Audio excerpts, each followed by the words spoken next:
क्या हुआ दिल्ली हाईकोर्ट में? आज नीलम आज़ाद को बेल मिली है। बहुत दिनों के बाद, तकरीबन 20 महीने जेल में रहने के बाद बेल मिली है। और हमने दलील दी कोर्ट को कि यूएपीए का बिल्कुल मामला नहीं बनता। यूएपीए में जो इंग्रेडिएंट्स हैं, जिन आधार पे यूएपीए लगाया जा सकता है, वो गैर कानूनी है टोटली। प्राइमा फेसी यूएपीए का केस ही नहीं है, ये छोटा केस है, ज़रूरी है। और नीलम आज़ाद तो बिल्कुल भारतीय, जो उसका अधिकार भी बनता है, राइट टू एक्सप्रेशन, अपना बोलने का जो अधिकार, वो पार्लियामेंट के अंदर भी नहीं थी। इवन जो पार्लियामेंट के अंदर भी थे जो बच्चे, उन्होंने भी कोई नाइंसाफ़ी काम किया। वो ज़रूर है कि व्यवधान डला है, उनकी वजह से ऊपर से जंप किया उन्होंने गैलरी में और इस तरह का धुआं छोड़ा जो नुकसानदायी नहीं था, जो फिल्मों में, पार्टियों में, महफिलों में उड़ता है। किसी का कोई नुकसान नहीं, किसी का जान माल का नहीं। खुद सरेंडर किया, किसी पे हाथ नहीं उठाया, बल्कि उनकी पिटाई की पार्लियामेंटेरियन ने, गलत काम किया पार्लियामेंटेरियन ने। तो ये बच्चे देशभगत बच्चे, इन बच्चों ने भारत माता की जय बोली। इन बच्चों ने कहा तानाशाही नहीं चलेगी। इन बच्चों ने कहा युवाओं की आवाज़ सुनो, युवाओं को रोज़गार देने की बात करो।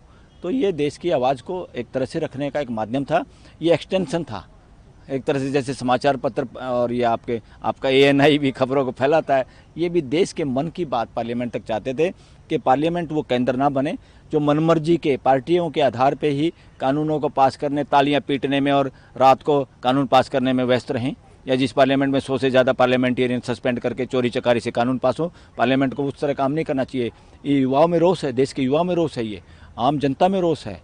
और इसलिए इन्होंने कहा कि वो मुद्दे उठाओ जो इस देश की ज़रूरत है, युवाओं को बेरोजगारी की, आपस में सिटीजन के बीच में प्यार प्रेम सद्भावना की बढ़ाने की जो नफरत है हो गई है देश के अंदर, और जिन चीज़ों को फैलाया जा रहा है जो संविधान के खिलाफ है, ये संविधान के पक्ष की बात इन्होंने की थी। संविधान खुद चाहता है इकोनॉमिकल, सोशल, पॉलिटिकल जस्टिस। ये उसी जस्टिस की आवाज़ उठाने के लिए, उसी जस्टिस पे डिस्कशन और डिबेट हो पार्लियामेंट में, उसके बाद उठाने के लिए गए थे।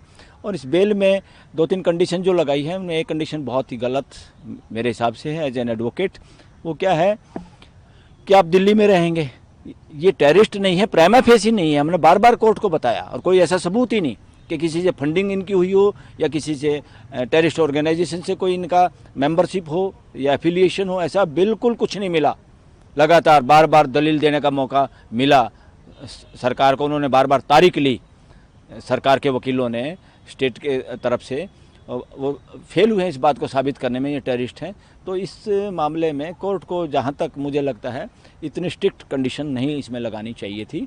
और ये कंडीशन को रिलैक्स करने के लिए भी हम एप्लीकेशन फाइल करेंगे, कोर्ट के सामने जाएंगे कि these are more stricter, it should not be like that. तो जमानत हुई है और 3 दिन उनको थाने में जाना, कंसर्न थाने में, सोमवार को, बुधवार को, शुक्रवार को पेश होना है।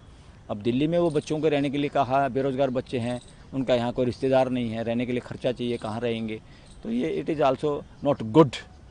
और बेल के ऑर्डर में इतनी ज़्यादा स्ट्रिक्ट, जिनका कोई इतिहास आतंकवादी वाला नहीं, जिनका प्राइमा फेसी भी आतंकवादी वाला कोई काम नहीं, यूएपीए जरा सा भी इन पे जो लागू करने की जो भी कोशिश हुई वो भी धराशायी हो जाएंगी ट्रायल में। तो ऐसी कंडीशन बच्चों पे नहीं लगानी चाहिए थी।